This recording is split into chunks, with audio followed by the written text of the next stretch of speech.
Hi PSC സൊല്യൂഷനിലേക്ക് സ്വാഗതം. നമ്മളിന്ന് discuss ചെയ്യാൻ പോകുന്നത് 10th ബയോളജിയിൽ നിന്നുള്ള സെക്കൻഡ് ചാപ്റ്ററാണ് കേട്ടോ. ചാപ്റ്ററിൻ്റെ പേര് അറിവിൻ്റെ വാതായനങ്ങൾ. ബയോളജിയുടെ ഫസ്റ്റ് ചാപ്റ്ററിൻ്റെ റിവിഷൻ ക്ലാസ്സിൻ്റെ ലിങ്ക് ഞാൻ ഡിസ്ക്രിപ്ഷനിൽ ആഡ് ചെയ്തേക്കാം, കാണാത്തവർ കാണുക. അപ്പോൾ നമുക്ക് ക്വസ്റ്റ്യൻസിലോട്ട് കിടക്കാം.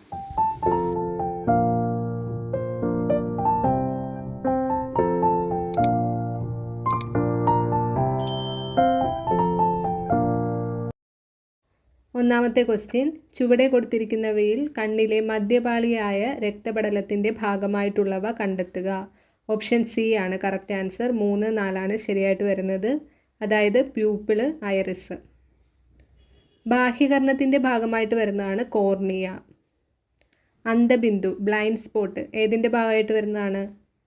ദൃഷ്ടിപടലത്തിൻ്റെ ഭാഗമായിട്ട് വരുന്നതാണ്. അതായത് റെറ്റിനയുടെ ഭാഗമായിട്ട് വരുന്നതാണ് കേട്ടോ. അടുത്ത ക്വസ്റ്റ്യൻ, ചേരുംപടി ചേർക്കുക. ഓപ്ഷൻ എ ആണ് കറക്റ്റായിട്ട് വരുന്നത്. അതായത് ദൃഢപടലം യോജക കലകളാൽ നിർമ്മിതമായ വെളുത്ത നിറമുള്ള ഭാഗം. പ്യൂപ്പിള് പ്രകാശ തീവ്രത അനുസരിച്ച് വലിപ്പം ക്രമീകരിക്കപ്പെടുന്നു. ഐറിസ് മെലാനിൻ്റെ സാന്നിധ്യം ഇരുണ്ട നിറം നൽകുന്നു. പീതബിന്ദു പ്രതിബിംബത്തിന് ഏറ്റവും തെളിമയുള്ള ഭാഗമാണ് പീതബിന്ദു. അടുത്ത ക്വസ്റ്റ്യൻ, ശരിയായ ജോഡികൾ കണ്ടെത്തുക. ഓപ്ഷൻ ബി ആണ് കറക്റ്റ് ആൻസർ. 1, 2, 4 ശരിയായിട്ട് വരുന്നത്. അതായത് കൺപോളകൾ ബാഹ്യക്ഷതങ്ങളിൽ നിന്ന് സംരക്ഷിക്കുന്നു. അടുത്തത് കണ്ണുനീര് എന്താണ്? കണ്ണിനെ നനവുള്ളതാക്കുന്നു. ബാഹ്യകൺപേശികൾ നേത്രകോടരത്തിൽ കണ്ണുകളെ ഉറപ്പിച്ചു നിർത്തുന്നു. മൂന്നാമത്തത് കൺജക്റ്റീവ പൊടിപടലങ്ങളിൽ നിന്ന് കണ്ണിനെ സംരക്ഷിക്കുന്നു എന്നുള്ളത് തെറ്റാണ്. പൊടിപടലങ്ങളിൽ നിന്ന് കണ്ണിനെ സംരക്ഷിക്കുന്നത് കൺപീലികളാണ്.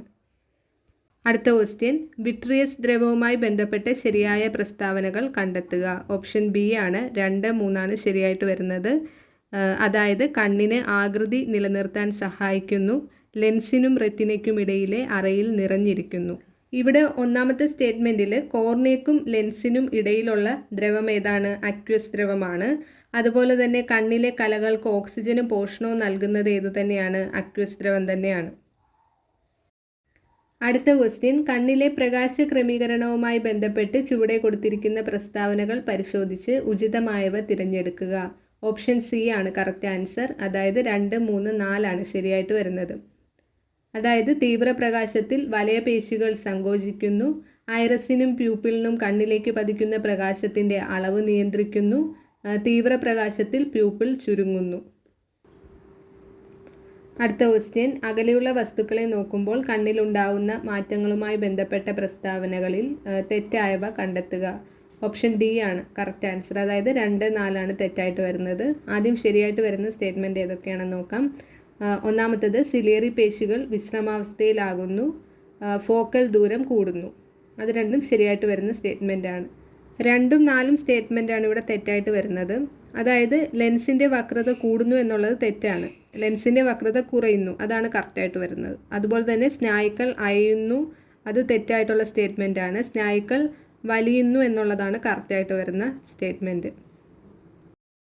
റെറ്റിനയിലെ പ്രകാശഗ്രാഹികളുമായി ബന്ധപ്പെട്ട് ചുവടെ ചേർക്കുന്ന പ്രസ്താവനകളിൽ ശരിയായവ ഏതെല്ലാം?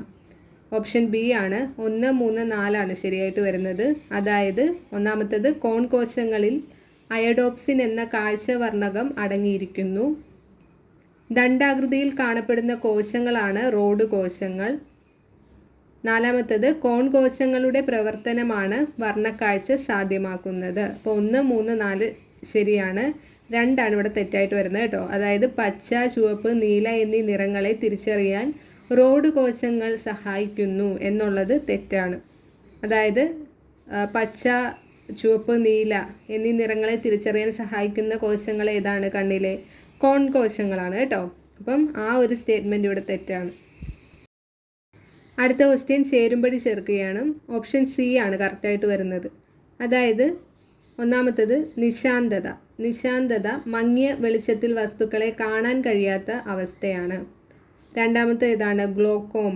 ഗ്ലോക്കോമ ലേസർ ശസ്ത്രക്രിയയിലൂടെ പരിഹരിക്കാം എന്നുള്ളതാണ്. അടുത്തത് ഏതാണ്?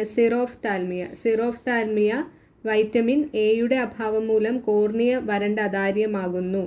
നാലാമത്തേത് ചെങ്കണ്ണ്. ചെങ്കണ്ണ് എന്താണ്? കഞ്ചക്റ്റീവയെ ബാധിക്കുന്നതാണ്. അടുത്ത ക്വസ്റ്റ്യൻ, ഉചിതമായി ചേർത്തെഴുതുക. ഓപ്ഷൻ എ ആണ് കറക്റ്റായിട്ട് വരുന്നത്.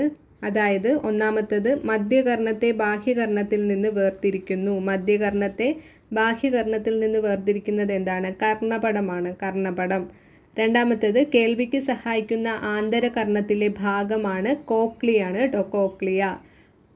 അടുത്തത് ഏതാണ്? കർണപടത്തിൻ്റെ ഇരുവശത്തെയും മർദ്ദം തുല്യമാക്കുന്നത് Eustachian നാളി.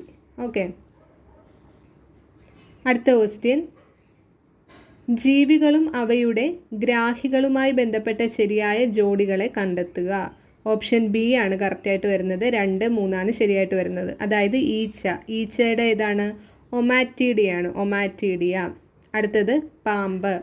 Jacobson organ. Jacobson organ പാമ്പിൻ്റെയാണ് കേട്ടോ. ഒന്നാമത്തത് സ്രാവിൻ്റെത് ഐസ്പോട്ട് എന്ന് കൊടുത്തിട്ടുണ്ട്. സ്രാവിൻ്റെ ഗ്രാഹി ഏതാണ്? സ്രാവിൻ്റെ ഗ്രാഹി പാർശ്വവരയാണ്, പാർശ്വവരയാണ് കേട്ടോ. പ്ലനേറിയയുടേതാണ് ഐസ്പോട്ട്. അടുത്ത ക്വസ്റ്റ്യൻ, അടുത്തുള്ള വസ്തുക്കളെ നോക്കുമ്പോൾ കണ്ണിലുണ്ടാകുന്ന മാറ്റങ്ങളുമായി ബന്ധപ്പെട്ട് ശരിയായ പ്രസ്താവന തിരഞ്ഞെടുക്കുക. നേരത്തെ നമ്മൾ നോക്കിയത് ഏതായിരുന്നു? അകലെയുള്ള വസ്തുക്കളാണ്. ഇത് അടുത്തുള്ള വസ്തുക്കളാണ് കേട്ടോ. അടുത്തുള്ള വസ്തുക്കളെ നോക്കുമ്പോൾ കണ്ണിലുണ്ടാകുന്ന മാറ്റങ്ങളുമായി ബന്ധപ്പെട്ട് ശരിയായ പ്രസ്താവനകൾ തിരഞ്ഞെടുക്കുക. ഓപ്ഷൻ സി ആണ് ഇവിടെ വരുന്നത്. സിലിയറി പേശികൾ സങ്കോചിക്കുന്നു എന്നുള്ളതാണ് ഇവിടുത്തെ കറക്റ്റ് ആൻസർ.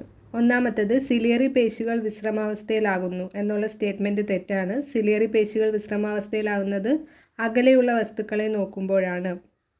അടുത്തത് ലെൻസിൻ്റെ വക്രത കുറയുന്നു.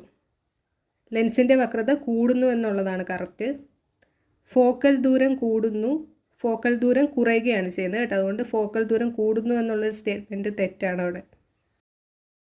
അടുത്ത ക്വസ്റ്റ്യൻ, ആന്തരകർണത്തിലെ ഭാഗങ്ങൾ കണ്ടെത്തുക.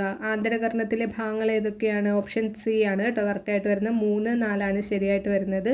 അതായത് കോക്ലിയയും വെസ്റ്റിബ്യൂളും. ഇവിടെ കൊടുത്തിരിക്കുന്ന കർണപടവും സ്റ്റേപ്പീസും വരുന്നത് ഏതിലൊക്കെയാണ്? കർണപടം വരുന്നത് ബാഹ്യകർണത്തിലാണ്, എക്സ്റ്റേണൽ ഇയറിലാണ്. സ്റ്റേപ്പീസ് വരുന്നത് എവിടെയാണ്? മധ്യകർണമാണ് കേട്ടോ, മിഡിൽ ഇയറിലാണ്. അടുത്ത ക്വസ്റ്റ്യൻ, ശരിയായ രീതിയിൽ ചേർത്തെഴുതുക. ഓപ്ഷൻ ഡി ആണ് കേട്ടോ കറക്റ്റായിട്ട് വരുന്ന ആൻസർ. അതായത് ദൃഢപടലം. ദൃഢപടലം ഏതാണ്? യോജക കലകളാൽ നിർമ്മിതമായ പാളി. രക്തപടലം. രക്തപടലം ഏതാണ്? ധാരാളം രക്തക്കുഴലുകൾ കാണപ്പെടുന്നു. ദൃഷ്ടിപടലം. ദൃഷ്ടിപടലം പ്രകാശഗ്രാഹികൾ കാണപ്പെടുന്നു. അടുത്ത ക്വസ്റ്റ്യൻ, അസ്ഥിശൃംഖലയിലെ കമ്പനം ആന്തരകർണത്തിലേക്ക് വ്യാപിപ്പിക്കുന്ന ഭാഗം. ഓപ്ഷൻ സി ആണ് ഓവൽ വിൻഡോ. അടുത്ത ക്വസ്റ്റ്യൻ, ശരിയായ ജോഡികൾ കണ്ടെത്തുക. ആൻസർ ഓപ്ഷൻ സി ആണ്. ബി, സി എന്നിവയാണ് ശരിയായിട്ട് വരുന്നത്. അതായത് ലെൻസിൻ്റെ വക്രത ക്രമീകരിക്കുന്ന പേശികളാണ് സിലിയറി പേശികൾ. പ്രകാശഗ്രാഹികൾ കാണപ്പെടുന്ന ഭാഗമാണ് പീതബിന്ദു. പ്രകാശ തീവ്രതയ്ക്കനുസരിച്ച് വലിപ്പം ക്രമീകരിക്കുന്നു ഐറിസ് എന്നുള്ളത് തെറ്റാണ് കേട്ടോ. പ്രകാശ തീവ്രതയ്ക്കനുസരിച്ച് വലിപ്പം ക്രമീകരിക്കുന്നത് എവിടെയാണ്? പ്യൂപ്പിളിലാണ്. ജെല്ലി പോലെയുള്ള ദ്രവം നിറഞ്ഞിരിക്കുന്ന അറ അക്യൂസ് അറ എന്നുള്ളത് തെറ്റാണ്. വിട്രിയസ് അറ എന്നുള്ളതാണ് ശരിയായിട്ട് വരുന്നത്. അടുത്ത ക്വസ്റ്റ്യൻ, ആന്തരകർണത്തിൽ സ്തര അറയ്ക്കും അസ്ഥി അറയ്ക്കുമിടയിൽ നിറഞ്ഞിരിക്കുന്ന ദ്രവം ഏതാണ്? ഓപ്ഷൻ ബി ആണ് കേട്ടോ, പെരിലിംഫ്.